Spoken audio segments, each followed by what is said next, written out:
All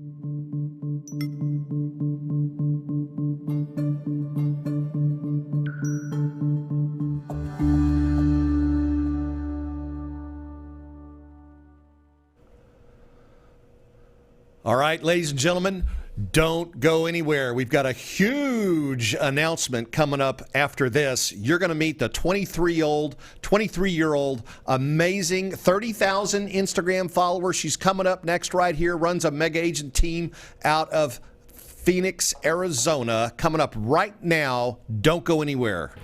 Real estate agents, are you struggling with the day-to-day grind, dialing for dollars, putting in hours of floor time with little to show for it? Are you looking for tips, tricks, and tactics to accelerate your career as an agent that will have you closing more homes, working with more clients, and earning more money than ever before? Hi, my name's Cliff Freeman, and I've spent the past 2 decades of my real estate career running one of the top brokerages in DFW and personally coaching over 1,000 high-performing real estate professionals across North America. I created this podcast to share the strategies and tactics you need to explode your real estate business. I guarantee it. All right, ladies and gentlemen, welcome this fine February afternoon here to Dallas, Texas, Lincoln Center to be exact. I want to introduce my guest host, the always worthy Mr. C3, Cliff Freeman III here. How you doing there, my friend? Give me 5. Doing great, man. Doing great. It's let's see. Did we miss you last week? I guess we missed everybody last week. We had a little trip to Mexico and then a bye, but we're super excited right now to be back. And we got some big news today. You know that? Yeah, I think we do. I think we let the cat out of the bag. I don't know. Let Travis. You know we got big news, right? And it's not about Jason Witten. I don't know what the big news is. This is my first time hearing this. It is? Yeah. Well, let me tell you. What's the big news, Mr. Freeman? Do you have any idea? I don't know. Maybe we should bring on our guest and see what. Let's see if we can bring on, ladies and gentlemen, if you would, let's welcome Tessabella to the show today. Cliff's Notes. Tessa, welcome. Glad to have you on the show, and I'm super excited because you knocked the earpiece right out of my ear here when we were doing our testimony to go. I understand you've got something very special you'd like to let the audience know. Yes, I'm pretty excited about it. That's for sure. I feel like you should do the honors, though. Oh, you think I should? Well, I'd love to. So the big news, ladies and gentlemen, is that Tessa has just signed with eXp Realty, and we're super, super excited to have Tessa on board here.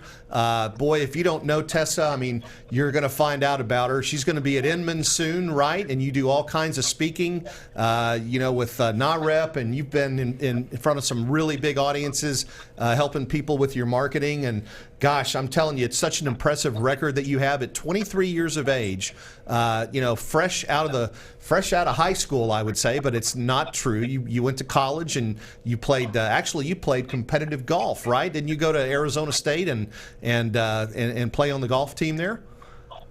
Yeah, I played a few years at Arizona State, and growing up in Oregon, I played golf all through school. And it was funny coming here. I thought I'd play all the time in sunny Arizona, but it's actually been something that's kind of fallen off a little bit. Hasn't been as much of a priority because I've been pretty busy with my business, but still love to get out and hit the links every now and then.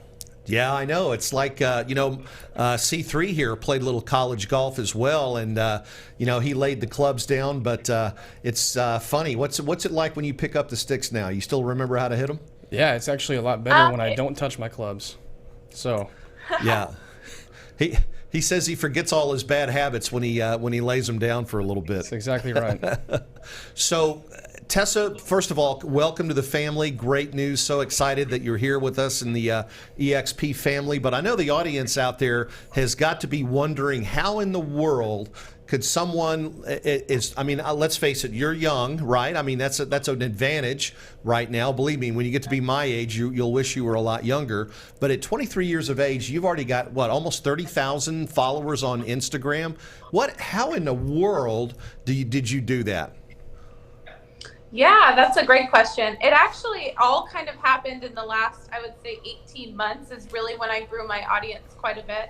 And that was because of just getting out there and sharing my real organic story. I found that I was starting to grow a following, but it wasn't until I started to share my truth, my honest, transparent journey and everything, like the good, the bad, and the ugly, as I always say. That's when it really started to turn into a community, and I started to grow a much larger audience that actually was really invested in me as a person and what it was that I was doing in my business. Well, we love to know the real you. It's it's always, I think, being authentic and real is definitely a lot more valuable than trying to be something that you're not, or not being forthright with people. But I've got to ask you, you've turned into quite a business. You're actually coaching and training and teaching other people, the skills that you've learned along the way here. Talk to us a little bit about, what you're doing to help other folks with their social media content and their strategies.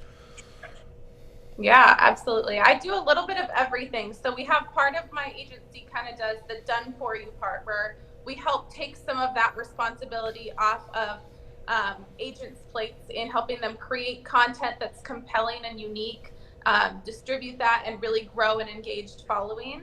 And then the other part is through a lot of coaching. So like you said, I love to travel around and speak. I've been able to go to all across the United States so far, speaking at different conferences, workshops, hosting hands-on classes. And then I share on social media a lot of tips and tricks for people to really get out there and make it a tool, because I believe it is such a powerful tool that we have so much free access to. Social media can be one of the biggest sources of leads in your business, but also a great tool to stay connected with other agents, with friends and family, and with past and previous clients.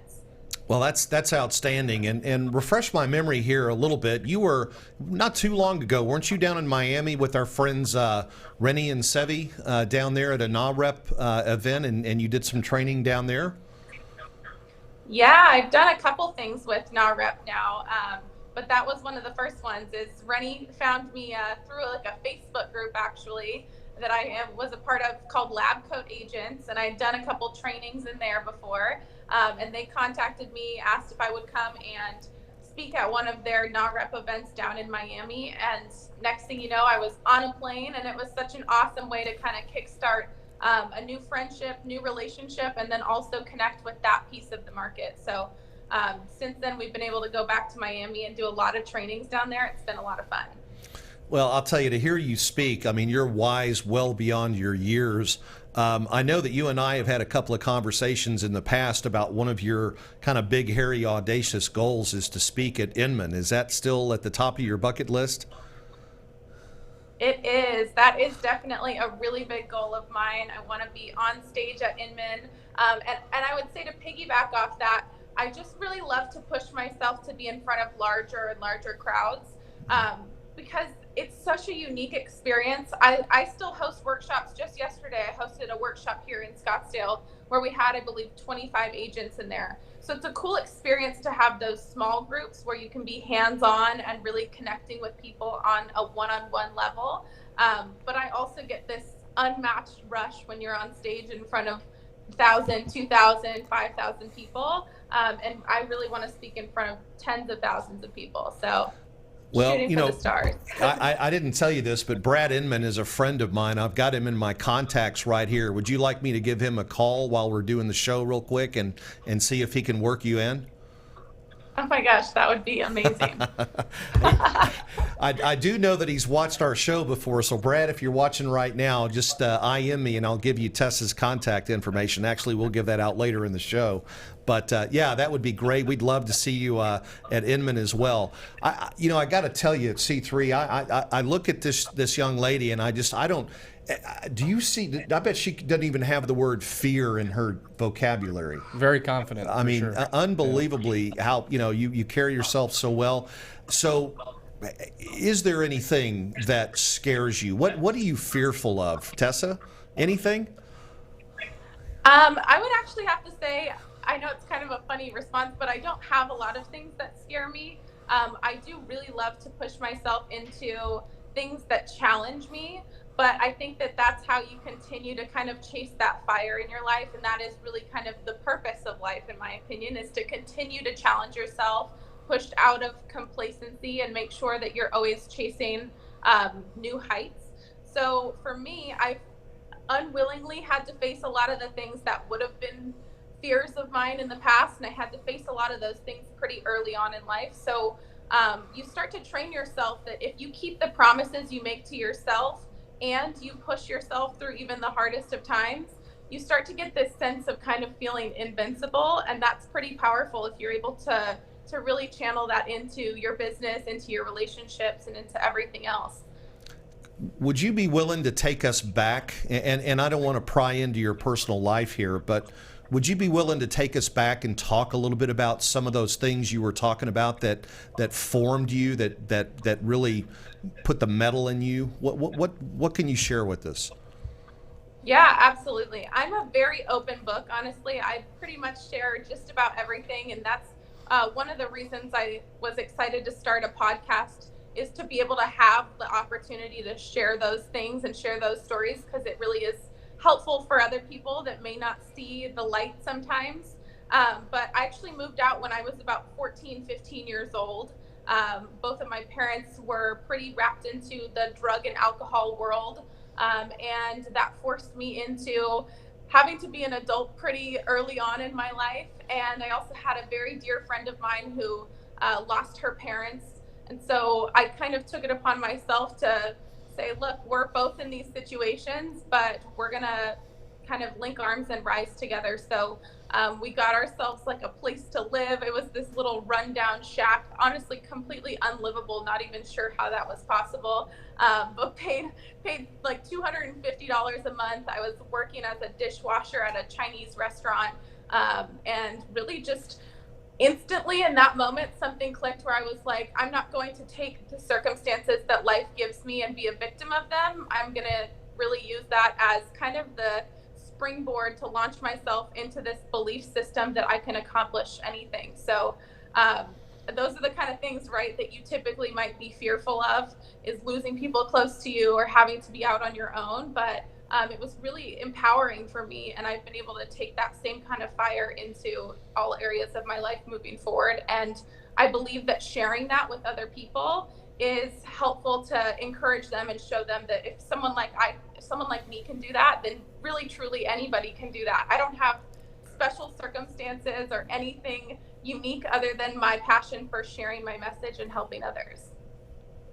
Wow, that's very compelling, and thank you for sharing that with us. And so you mentioned your podcast.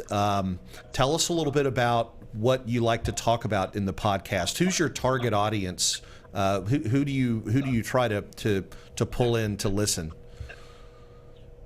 Yeah, I would say obviously I love connecting with real estate agents and people in our space, but I think it really is applicable for anyone who is a small business owner, entrepreneur, or someone who's trying to build their own personal brand.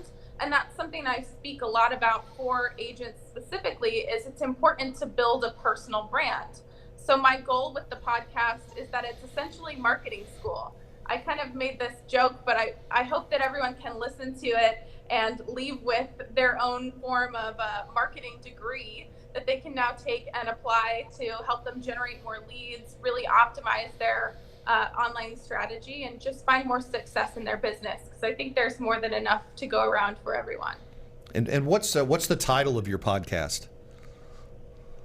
Well, it's actually called the Tessabella Show. Not hard to find. Right. Okay. And so this is a product of your own experience, the amazing business that you built up, the followers and so forth. Who did you follow? Who are your mentors, and who are the people that you're following, Tessa? Yeah, that's a great question. It's definitely evolved a lot over the years. I would say that initially I was really inspired by, I actually used to follow politics quite a bit, and I was pretty inspired by people who were very vocal and speaking and giving speeches and doing different videos, and all that kind of stuff inspired me to start kind of being a politician of the marketing and real estate world. So I was able to share my opinions and insights to help others. But you know what's actually interesting? A lot of my time that I was growing my own social media, I tried not to follow anyone else. In fact, for about over a year, I had not a single account that I was following on Instagram. And the reason for that is it's obvious that we can get in our heads sometimes and kind of do the comparison mode where you're looking at what everyone else is doing and thinking, oh, they're doing so much more than me or so much better than I am. And I would find myself kind of falling victim to that quite a bit. Either that or even people that were in my direct circle, I would just get too wrapped up into it at one point or another. So I tried to not consume as much content as I did distribute it, and kind of just intuitively share the message that I wanted to share and the information that I knew would benefit others. And I've always, if anyone's familiar with BNI, I was a big BNI person for a while. So I kind of loved the mentality of giver's gain. That's what I try to carry into everything that I do, is if you give more value, then you're able to get back in return. And I think all the people that are meant to be in your circle, in your audience, will kind of attract themselves into you no matter what. You know, that's amazing to hear you say that. I'm an Ivan Meisner fan, and was in BNI for a number of years. Started a chapter, ran one for a good while, and loved every minute of it. It was really, really great. But you're right, that whole mindset of giver's gain is really, I think that's the level that we should all seek. Is that point where you can give without expecting anything in return. I mean, that's Tony Robbins even says that's sort of the pinnacle of life, right? So real estate somehow or another got into your head, right? And tell us about that moment. How old were you when you knew that you had a calling for real estate? Yeah, that's kind of a funny story, actually. So when I very first graduated high school, I packed up my car and moved from Oregon the next day down to Arizona. I quickly got a job at a coffee chain called Dutch Bros, which is another huge piece of really what conditioned my leadership skills and my passion for people. The way that they lead that company is absolutely incredible. So I was very fortunate to be a part of that. All the while I was going to ASU studying computer science and marketing. And I truthfully used to watch a lot of HGTV and I loved it. I used to watch the flipping shows. I was just so excited about it. It was one of my favorite things to do in the little bit of spare time that I had. And so naturally, people kind of, when I was growing up in middle school and high school, people would always call me Scrappy. That was my nickname. And I know it's a little funny, but it was because when there's something that I want or that I get set in my head, I will go after it with just like relentless tenacity. And that was the same case for this. I watched a lot of people flipping houses and I was like, all right, I want to do that too. So I put together this whole PowerPoint presentation, and I actually had a friend of mine who had some liquid capital from the oil rigs. He was in North Dakota or South Dakota, something like that. And I basically pitched this concept to him to flip houses. But I needed him to fund it initially.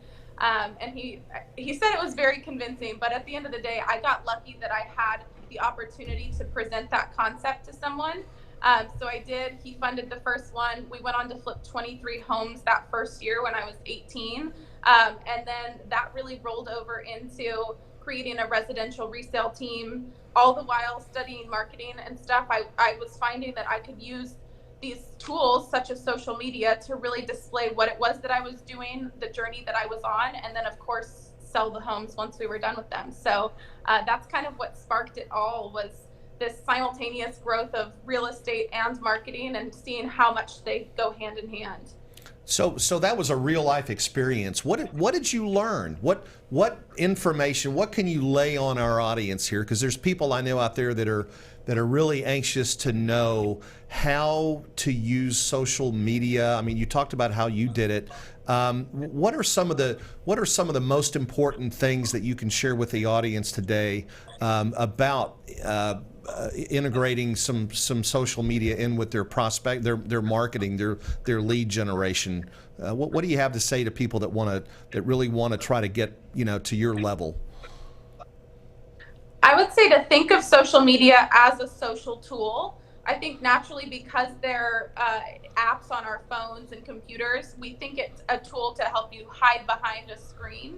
I rather use it as another opportunity to make more connections, to get face to face with people. So kind of thinking about it as a networking tool. Instagram is one of my favorite social networks, and it has over 1 billion active users. So if you think about 1 billion active users, if you prioritize spending even 20 or 30 minutes a day connecting with more people through this platform where you have a ton of people, access to people all around the world, and build those genuine relationships by providing value, by seeing who you can help, and then by sharing your honest truth in your story. I think that's the best possible way to not only grow a following, but to also grow a following of people that you can potentially convert into real business, real transactions, and closings down the road. Okay. So I guess my next question is Instagram. Why not Facebook? So I love Facebook as well. I think and this is something I encourage a lot of people to do, particularly in real estate, that any of the agents I've coached or anyone who's worked with me typically fights me kicking and screaming on this. But I think that identifying a niche for social media to target is super, super important. And once you've identified what niche you want to work with, say that is, helping law professionals or medical professionals or millennials or whatever it is, to kind of hone in on a specific group of people, then you can identify where they are. So for me, a lot of my audience right now is on Instagram. When I was first starting out, I did a lot with medical professionals, medical industry. So I spent a lot of time on LinkedIn. And then Facebook is always an amazing tool. I honestly am a huge advocate for Facebook, especially when you're ready to start the paid media elements, because Facebook ads are super powerful. So I'm honestly a big fan of all of them, but for me, Instagram is where I've been able to house the majority of my audience and my community. Okay, all right, that makes sense. Tessa, who's the profile, rather I should say, of your perfect client? Is it somebody right out of real estate school? Is it somebody running a team of 23 agents? Who's your best client? Yeah, I would say for me, a lot of times it's somebody who's ready to transition from that point of kind of looking at real estate part-time to taking it into their full-time thing. So a lot of times I find that that's someone who's had success as an individual agent and doesn't know how to scale that by either adding more people to their team or leveraging other delegation tools. So that's typically what I find is like my ideal client, because we can bring in a lot of the social media pieces, a lot of these marketing strategies to help them simplify it and not feel like you have to wear every single hat in your business every single day. That's typically my ideal person to work with. But I find a lot of fun and learning a lot from working with agents at all different areas of their career, especially new agents. I honestly do have a passion for helping people kind of hit the ground running and not give up. Great. So let's talk a little bit about so you have the coaching, you do one-to-one coaching. Do you have like a membership platform or something like that you have as well for people? So that is kind of something I didn't know you were going to ask that, but yes, we are working on a membership program right now. That's a lot based around the social piece and the marketing elements. So one thing that I have is my coaching is called Mega Agent Method. So we're creating this community of kind of like mega agents is what we want to call them. I know that's like a coined phrase, but I think that it's a way to look at what you do in a way of just kind of having the maximum reach that you can have. And that's what the social media and a good marketing strategy allows you to do. So that's really kind of the focus, is we have this monthly marketing asset for people to be able to get new ideas, share new content, and simplify their process so they're not spending hours and hours on social media without getting a result from it. Okay, and just for the record, where do people go to find information out about your opportunity, your programs? Yeah, so you can find it on my website, which is the same link as my Instagram name. But truthfully, I encourage everyone to shoot me a message on Instagram. That's my favorite place to interact and communicate. And then that way can kind of identify what is the best route for you to take, because sometimes the coaching is good, sometimes more of a done for you service is good, and sometimes if you're not ready to be in the place to invest in your education yet, I always give someone a tool to help them out no matter what, whether that's working with me, or I can even say, hey, there's this other person who does something kind of similar to me, but their style might be more conducive to your growth and your learning. So I truly do want to just make sure everyone finds the right fit. So I encourage everyone to shoot me a message, and we'll be able to kind of help place you in what would be best for you. Well, that's fantastic. And, you know, the audience may not, well, probably doesn't know this, but you and I had the opportunity to meet in Las Vegas, I guess, last October, and you were actually going to speak at one of my masterminds. And I believe, if I recall correctly, your grandmother fell ill, and you had to take care of that. And we know that things turned out okay there. But I want to take this opportunity, if I could. Are you planning on being in Orlando for the Shareholder Summit for EXP? And that's April, 20th through the 22nd? Is that on your calendar? I have it blocked out on my calendar, but I haven't actually booked travel or anything yet. But I do have it blocked out. I'd like to ask you on live TV if you would be my guest. I actually have a space reserved for another mastermind we're going to do on April 19th, which is a Sunday.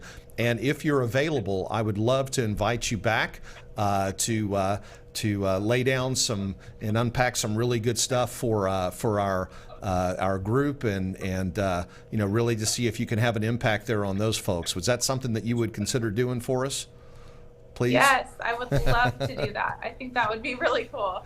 You're awesome. That's great. Well, that's super exciting. And again, I just want to say, in case you just tuned in, let's all welcome, show Tessa some love and some thumbs up, and put some comments down there about her joining our firm. She's now with eXp Realty officially, and we're just super, super excited about that.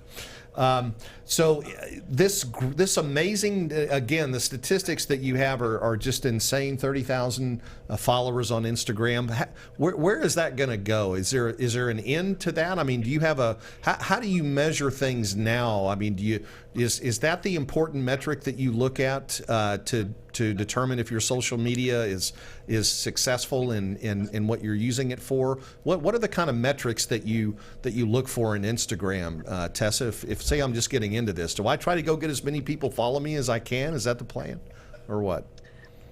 Truthfully, no, it's not. And I actually talk about this a lot. The following that you can accrue on social media is not much more than a stroke of the ego, typically. It really doesn't matter. I have some people who I've worked with who have about 200 followers who are able to generate a ton of leads and really genuine, real connections from that following. So I don't think that necessarily is the metric to look at, although it's fun and it's great to grow a new community. I focus more on the actual engagement, connection, and ultimately conversion of my audience. So even if I grew 10 new followers each month, my goal is that I know every single one of those 10 people. I'm able to connect with them and have a conversation with them. And I think that that's more of a metric of your growth on social media. Though it is fun to grow a following and to see that number increase, I think it's much more powerful to focus on the relationships increasing rather than the number. I could get up to 100,000 followers in a couple months if I wanted to, but I wouldn't be able to name any of those people or to say, hey, I've helped 10,000 of them. And that to me is more important right now. Right. Okay. Well, that does make a lot of sense. I think, and I've heard it said that, you can buy likes, you can buy followers and that kind of thing, but it's the core of your group and how tuned in and how it's the engagement, I guess I should say, that really matters. And that's true. And I don't know anything about the algorithms or what happens, behind the scenes, but I've heard that obviously like Facebook and Instagram are really big on engagement, and videos are, very important and so forth. So engagement really is the key thing there. What about this? Just, a lot of people think it's expensive. I mean, they see really, well-produced things, and, gosh, all your stuff is so polished and so forth. Is the reality, I mean, do you have to invest a lot of money in this thing in order to get it off the ground? Or, what kind of a strategy would somebody who's just clawing their way up, just getting started, what would you recommend for, for somebody at that sort of beginning point? That's a great question and a great topic to talk about. I personally am a big fan on saving time and saving money. I think those are two things that just about everyone can agree on prioritizing. So as far as equipment or needing to invest a lot of money in things, I honestly, majority of the photos that I've taken and or videos have been done through an iPhone. Every now and then I do have a videographer and the photographer that I like to work with when I'm shooting for something specific or if I'm producing something a bit more in depth. But majority of the content I share on social is just right through my iPhone, honestly. And same goes for the things that you publish on social media. I get the question all the time, like, oh, what are the best apps, or what should I be using to make this look cool or this look great? I truthfully try to keep everything as streamlined as possible. Majority of my content is created directly in Instagram, not using any third-party apps or anything like that. And the goal there is to not dilute it and to not make it take any more time than it needs to. Naturally, your marketing is a big piece of your business, but it can also take a lot of time, and there's a lot of different pieces of it that you can get distracted in that don't really move the needle forward.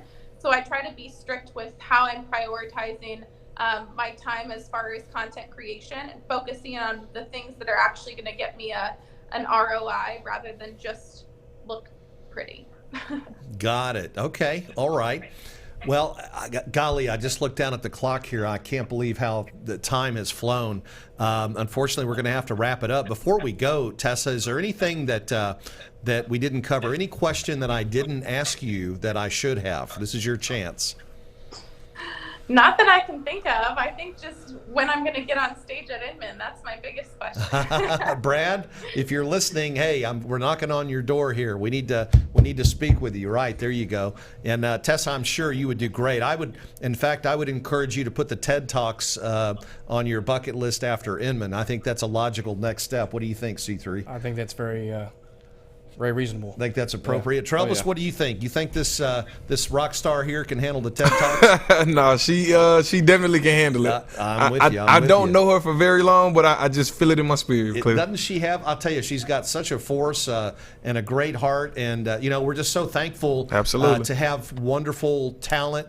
And just a giver, the giver's gain, and you are such a giver, Tessa. And it's incredible to hear your story and your testimony about how you grew up and how that really contributed to your DNA and made you who you are. And we're just thankful that you are who you are, and we're thankful that you're part of our family now. And gosh, we just look forward to some amazing, great times with you in the future. I can't wait to get together with you in Orlando. We're also going to be in Scottsdale in May, back in Dallas. And I don't know if you knew this or not, but if you can come visit us here in August, we're going to have Tony Robbins in for a half day. So we'd love to invite you for that. Thanks to Brent Gove and James and the group putting that together at the Gaylord Hotel here. So that'll be in August. One last thing, if anybody wanted to get a hold of you, Tessa, if they had questions about your coaching, your business, your training, or even about EXP, would you let folks know just once more how they could get a hold of you?